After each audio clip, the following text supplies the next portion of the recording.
IDream media సగర్వంగా సమర్పిస్తోంది silver screen legends. కానీ ఇవాల్టి సిల్వర్ స్క్రీన్ లెజెండ్ నిజానికి పాలిటిక్స్లో కూడా తన ముద్ర వేసుకున్న ఒక చాలా అందమైన గొప్ప నటి. దక్షిణాది చిత్రాల్లో నటించడంతో పాటు అనేక సార్లు అనేక సందర్భాల్లో పోరాటాలు చేయాల్సిన టైంలో కూడా తను ముందుకొచ్చి చాలా ఉద్వేగంతో ప్రజల పక్షాన నిలబడి మాట్లాడిన నాయకురాలు. ఇంతకీ ఎవరి గురించి మాట్లాడుతున్నామంటే నేను చెప్తున్నది మీ అందరికీ ఆల్రెడీ గెస్ట్ చేసి ఉంటారు, అందరికీ తెలిసిన కవిత గారు. కవిత గారి సినీ రంగ ప్రవేశంతో 100 చిత్రాల్లో నటించిన తర్వాత ఆవిడ పాలిటిక్స్లోకి రావడం అండ్ ఇప్పుడు భారతీయ జనతా పార్టీలో కీలక పాత్రలో ఉన్నారు. కానీ ఏం చేస్తున్నారు రాజకీయంగా, భవిష్యత్ ప్రణాళికలు ఏమిటి తెలుసుకుందాం. కవిత గారు, వండర్ఫుల్ టు మీట్ యూ. చాలా చాలా రోజుల తర్వాత మళ్ళీ మిమ్మల్ని మన ఇద్దరిలో కూర్చోవడం నాకు హ్యాపీ. మామూలుగా మనిషిలో ఇద్దరు ఉంటారు ఒక మనిషిలో, ఎవరంటే కెమెరా ముందు ఒక మనిషి, కెమెరా వెనకాల ఒక మనిషి. కవిత గారు మాత్రం వెనకాల ఎలా ఉంటారో ముందు కూడా అంత ప్లెయిన్గా ఓపెన్గా ఒక చిన్న పిల్లతో మాట్లాడినట్టే ఉంటుంది మీతో మాట్లాడినప్పుడు. నిజమా? అది మీరు చెప్తున్నారు. నాకు 2 రకాలుగా ఉండడం తెలియదు. ఒక నటిగా కెమెరా ముందు నటించడం తెలుసు, కెమెరా వెనకాల నటించడం నాకు తెలియదు. అది తెలియకే బహుశా మీరు చాలా చోట్ల చాలా ప్లెయిన్గా హాయిగా ఉంటారు. ఏదో చిన్నపిల్లలు దేవుడు తీసుకెళ్తున్నట్టు పిల్లలు ఆడుకుంటూ ఉంటే అలా మిమ్మల్ని కాపాడుకుంటూ ముందుకు తీసుకెళ్తున్నారు అనిపిస్తుంది చూస్తే. From what I've heard about your life అండి. తెలీదు. ఇవాళ మార్నింగే ఒక పెద్ద ఆయనతో మాట్లాడేటప్పుడు ఆయన ఒక మాట అన్నారు, ఎప్పుడు నాకు తెలీదు, మీరు చెప్పండి అవునా ఇలాగా అని మీరు అడుగుతారు, అది చాలా నచ్చింది మీ దగ్గర. అన్నీ తెలుసున్న వాళ్ళకి ఎదుగుదల అక్కడితో ఆగిపోతుంది. నాకు ఏమీ తెలీదు అనుకున్న వాళ్ళు ప్రతిరోజు నిత్యం ఏదో ఒకటి నేర్చుకుంటూనే ఉంటారు. జీవితం అనేది మనం చనిపోయేంత వరకు నేర్చుకుంటూనే ఉంటాము. కానీ ఎవ్వరూ కూడా నాకు వచ్చు నేను అనే ఒక అహం ఉండడం తప్పు అనే దాని మీద ఆయన చాలా పెద్ద ఒక 8 years ఉంటాయి. సో మీకు అలా లేదమ్మా, మీ దగ్గర అది చూశాను అంటే, లేదండి నేను ప్రతి క్షణం నేను మా పిల్లల దగ్గర నుంచి కానివ్వండి, మా పని వాళ్ళ దగ్గర నుంచి కానివ్వండి, నేను వర్క్ చేసే చోట నా జూనియర్స్ దగ్గర కూడా నేను ఎన్నో నేర్చుకుంటూనే ఉన్నాను. నేను ఇంత సీనియర్ ఆర్టిస్ట్, అన్నీ నాకే వచ్చు, అన్నీ నాకే తెలుసు అని ఎప్పుడు అనుకోలేదండి అన్నారు. కవిత గారు ఇలా ఉండడానికి కారణం ఎవరు అంటే ఎవరు మీ మీద బిగ్గెస్ట్ ఇన్ఫ్లుయెన్స్ లైఫ్లో? మా అమ్మగారు ఎప్పటికైనా మా అమ్మగారు ఎప్పటికైనా. ప్రపంచంలోని జనరల్గా అందరూ చెప్తూ ఉంటారు, కనిపించని దేవుడు కనిపించే దేవుడు ఎవరంటే తల్లి అంటారు. బట్ దానికి I say my mother is the best role model. అమ్మేనా ఫస్ట్ మిమ్మల్ని సినిమా ఇండస్ట్రీకి రావడానికి ఫస్ట్ కారణం? అన్ని అమ్మగారు. సో మీరు చాలా చిన్నప్పుడు వచ్చింది మీ ఫస్ట్ అవకాశం? నేను 11 years. అదే అందుకనే చదువులేదు. ఇప్పుడు సినిమాలు వదిలేసి ఎక్కడికైనా వెళ్ళాలంటే నాకు ఎవరు జాబ్ ఎవరు కాదు, అందరూ అంటారు మీరు అడగండి, ఇవ్వకపోతే అప్పుడు చెప్పండి అని అంటారు. సో నా ఎడ్యుకేషన్ జరిగింది ఓన్లీ 6th standard, 6 పాస్ అయ్యాను. 7th 1 month అంతే వెళ్ళాను. ఆ తర్వాత మళ్ళీ స్కూల్ గేట్ కూడా నేను చూడలేదు. మిమ్మల్ని స్పాట్ చేసింది ఎవరు అంటే యాక్చువల్గా అది ఎలా జరిగింది అని అంటే అనుకోలేదు. ఇప్పుడు మనం ఏమనుకుంటాము, మేము పక్కా విలేజ్ ఒక ఫార్మర్ ఫ్యామిలీ నుంచి వచ్చాము. ఏమనుకుంటాము, భవానీ శ్రీ గారు అందంగా ఉన్నారు, పచ్చలలిత గారు, రామారావు గారు, అవర్ ఇమాజినేషన్ అలా ఉంటుంది. అవును. ఇప్పుడు నేను ఏదో పల్లెటూరులో పేడలు కలెక్ట్ చేసి దాన్ని పిడకలు చేసుకొని గేదెల్ని ఏమంటారు గడ్డి మేపడానికి తీసుకెళ్ళి పల్లెటూరులోని పేడతో కలాపు చల్లి ముగ్గులేను, ఇదే మా లైఫ్. నేను పుట్టిన ఊర్లో మాకు కరెంట్ కూడా లేదు. కరెంట్ లేదు, వాటర్ లేదు, స్కూల్ లేదు, రోడ్స్ లేవు, ఒక చిన్న కుగ్రామం అన్నమాట. అలాగా మా పేరెంట్స్ ఏంటంటే మనం ఎవరూ చదువుకోలేదు, నాన్నగారు అమ్మగారు చదువుకోలేదు, ఓన్లీ పెద్ద బాల శిక్ష, మన పిల్లల్ని చదివిద్దాము అని చెప్పి మమ్మల్ని హైదరాబాద్ తీసుకొచ్చారు. హైదరాబాద్ తీసుకొచ్చి టైం బాగోపోతే అన్నీ అలాగే ఉంటాయి. హైదరాబాద్కి వచ్చాము. ఎమర్జెన్సీ ఇందిరాగాంధీ గారు అనౌన్స్ చేశారు. ఓహో, మళ్ళీ దిక్కు తోచలేదు.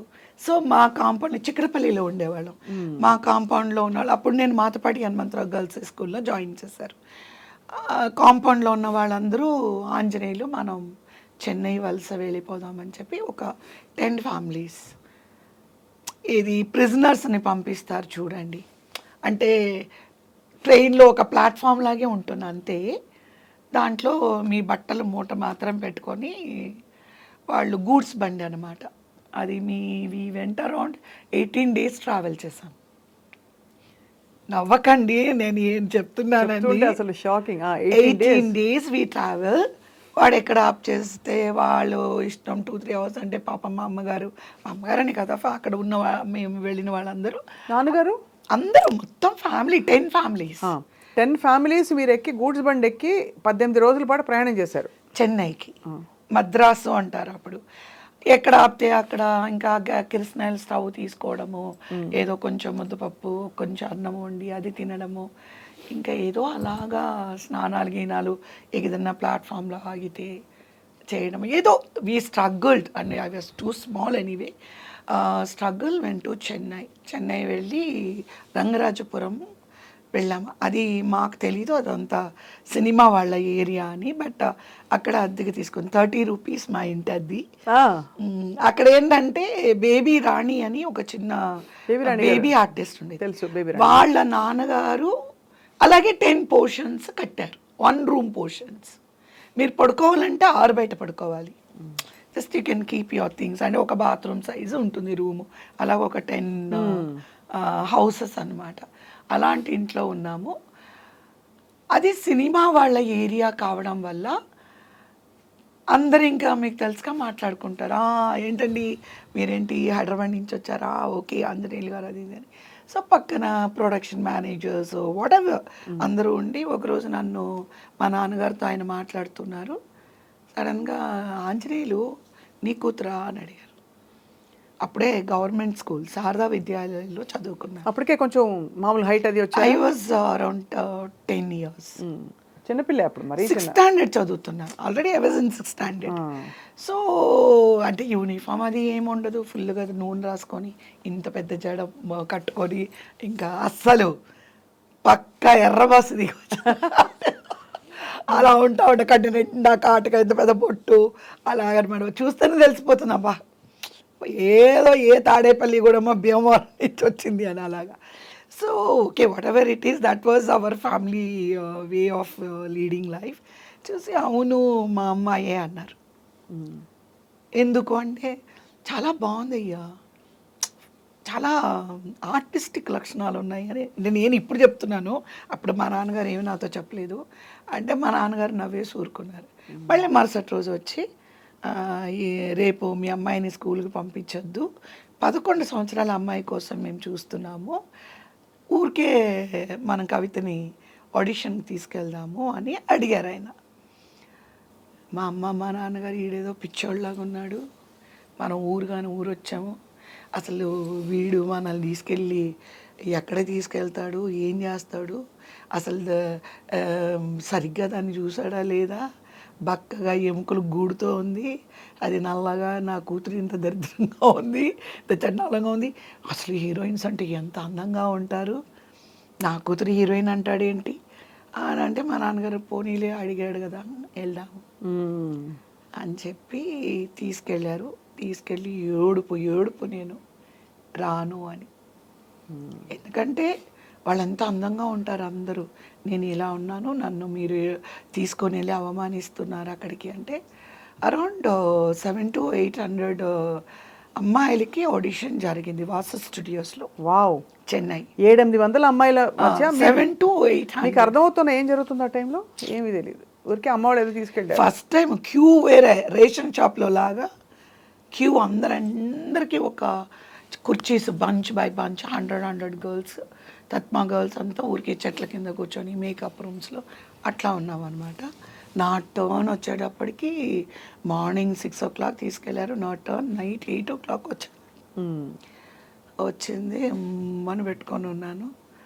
డైరెక్టర్ గారు పిలిచి, డైరెక్టర్ శ్రీధర్ మీ అందరికీ తెలిసే ఉంటుంది, మనసే మందిరం, పెళ్లి కానుక, హిందీలో దిల్లేక్ మందిర్, జయలలిత గారిని, హేమమాలిని గారిని, అమితాబ్ బచ్చన్ గారిని, హేమల్ని ఆయన పరిచయం చేసి యాక్ట్ పరిచయం చేయించారు. చేసిన ముత్తురామన్, మురళి, అదే కార్తిక్, మురళి తర్వాత పద్మప్రియ, కాంచన గారు, వెన్నరాడే మూర్తి, వెన్నరాడే నిర్మల, నేను చెప్పుకుంటూ పోతే ఆయన లిస్ట్ చాలా ఉంది. వాళ్ళందరినీ ఇంట్రడ్యూస్ చేసిన డైరెక్టర్ అనమాట. పిలిచి తమిళ్ తెరీమా అన్నారు, తెలుగా అన్నారు. ఎందుకు ఏడుస్తున్నావు అని అడిగారు. నాకు ఇష్టం లేదు అన్న. నవ్వి సరే సరే అని నాకు ఆడిషన్ తీసి పంపించేశారు. అమ్మయ్యా తప్పించుకున్నామని వచ్చి చూస్తే 4-5 డేస్ తర్వాత నేను స్కూల్ నుంచి వస్తే మా ఇంటి బయట అంబాసిడర్ నిలబడి ఉంది. ఆ రోజుల్లో అంబాసిడర్ ఒక ఇంటి ముందు నిలబడిందంటే అదొక పెద్ద విచిత్రం. ఆ రోడ్లో ఉన్న వాళ్ళందరూ కారు చుట్టూ ఉంటారు. అంటే కారు అనేది అప్పట్లో అంత ప్రెస్టీజియస్ ఇష్యూ అనమాట. ఏంటి మన ఇంటికి ఓకే నేను సెలెక్ట్ అవ్వలేదు అని చెప్పడానికి వచ్చారు అనుకున్నా. ఇంటికి వచ్చి చూస్తే నాకు ఒక ఫ్లవర్ బాస్కెట్, స్వీట్స్ అన్నీ తీసుకొని వచ్చారు. ఏంటి అంటే సెలెక్ట్ అయ్యావు. ఎలా ఉంటుంది అసలు? ఆ షాక్లోంచి నాకు తేరుకోవడానికి ఒక 2 డేస్ పట్టింది. ఏం చేశారు ఆ ఫోటోషూట్ ఆడిషన్ లాగా ఎలాగా? ఏం లేదు, నన్ను ఏం చేయమన్నారు, ఇటు నుంచి అటు నడమన్నారు, అటు నుంచి ఇటు నడు అన్నారు, స్ట్రైట్గా నడుచుకుంటూ రమ్మన్నారు. ఈ ప్రొఫైల్ ఫోటో, ఈ సైడ్ ఒక ఫోటో, ఈ సైడ్ ఒక ఫోటో, స్ట్రైట్ ఫోటో ఒకటి తీశారు. అంటే వీడియో తీశారు. అంటే ఇప్పుడులాగా కాదు కదా, అప్పుడంతా ఆ ఫిల్మ్ కడిగి ఎడిట్ చేసి ఒక్కొక్కటి వాళ్ళు వేసుకొని చూడాలి. అందుకు 4 రోజులు పట్టింది అన్నమాట. సో ఏంటంటే Eastman colour, title role O Manju, and director Sridhar sir, Panju Arunachalam గారు అండ్ ఎంఎస్ విశ్వనాథన్ గారు. అబ్బబ్బబ్బా, ఇదైతే దేవుడు ఆయన. అంటే ఒక ఇండస్ట్రీలోనే హేమిల్ లాంటి ఒక గొప్ప టీం మధ్యలో ఒక చిన్న పాప ఉంది అక్కడ. ఏమీ తెలీదు. అండ్ నా కాస్ట్యూమ్స్ శ్రీధర్ గారి వైఫ్ డిజైన్ చేసి స్లిప్పర్స్ దగ్గర నుంచి హెయిర్ క్లిప్ వరకు, ఇయర్ రింగ్స్ నుంచి వాచ్ వరకు యుఎస్ నుంచి వచ్చింది. వావ్, బట్ రావడం ఇంత పెద్ద ఆపర్చునిటీ రావడం రేర్ అండి. అప్పుడు యుఎస్ జ్యువెలరీ నాకు పెద్ద, ఇప్పుడు మీకు వాటి విలువ తెలిస్తేనే మీకు తెలుస్తుంది. I was totally like a blank cassette. నాకు లైఫే తెలీదు, కెమెరా తెలీదు, లైట్ తెలీదు, మేకప్ తెలీదు, ఏమీ తెలీదు. ఎవ్రీథింగ్ అంటే నాకు ఒకలాంటి ఒక ఇల్యూషన్ వరల్డ్లో ఉండిపోయాను నేను. ఆ సినిమా రిలీజ్ అవ్వడము నాకు ఎక్కడ కళ్ళల్లో నీళ్ళు వచ్చాయంటే, నేను హైదరాబాద్లో డాక్టర్ బాబు షూటింగ్లో జయలలిత గారు, శోభన్ బాబు గారు ఇక్కడ షూటింగ్ జరిగినప్పుడు మా అమ్మగారు తీసుకెళ్ళారు. అందరూ ఆటోగ్రాఫ్లు తీసుకుంటుంటే నేను కూడా వెళ్ళి నా నోట్బుక్ తీసుకెళ్ళి శోభన్ బాబు గారికి, జయలలిత గారికి ఇచ్చాను. ఇస్తే ఇద్దరు సంతకాలు పెట్టారు. ఆవిడ చక్కగా నన్ను ఒళ్ళో కూర్చోబెట్టుకుని ఒక ఫోటో తీసుకున్నారు. ఉందా ఫోటో? అమ్మ దగ్గర ఉండాలి అవన్నీ, ఎప్పుడో కదా. I was about 7 to 8 years. So అది నాకేంటంటే వాళ్ళు పెద్దవాళ్ళు, నేను ఆటోగ్రాఫ్ తీసుకున్నాను. నేను కుట్రాలంలో షూటింగ్ జరుగుతుంటే ఒక 10 మంది అమ్మాయిలు అబ్బాయిలు వచ్చి ఆటోగ్రాఫ్ అడిగారు నన్ను. నాకు అస్సలు అందరినీ చూశాను, ఏదో చెప్తున్నానంటే పెద్ద హీరోయిన్ అయిపోయావు, సినిమా హీరోయిన్ కదా, ఆటోగ్రాఫ్ అడుగుతున్నారు ఇవ్వు అన్నారు. ఫస్ట్ నేను నాకు సంతకం ఆటోగ్రాఫ్ పెట్టాడు అప్పుడైతే నాకు యూ కాంట్ బిలీవ్ ఇట్, అంత హ్యాపీనెస్ అనమాట. ఆ పిక్చర్ రిలీజ్ అయింది, సూపర్ డూపర్ హిట్ అయింది. అవును. ఏమేమి డ్రెస్సులు ఇచ్చారు మీకు? లంగా ఉండిలా ఎక్కువ? No, completely she is American girl. Swim suit, horse riding, night, అవును నేర్పించారా? అన్నీ హార్స్ రైడింగ్, గిండి రేస్ కోర్స్లో నేర్పించారు. అండ్ స్విమ్మింగ్ సితారా హోటల్లో. మీ hero was Shekhar. He is already artist. అప్పటికి ఆల్రెడీ ఆర్టిస్ట్. అయ్యప్ప స్వామి ఆ సినిమాలన్నీ తను హీరోగా చేశాడు. నాకు ఫస్ట్ మూవీ అన్నమాట.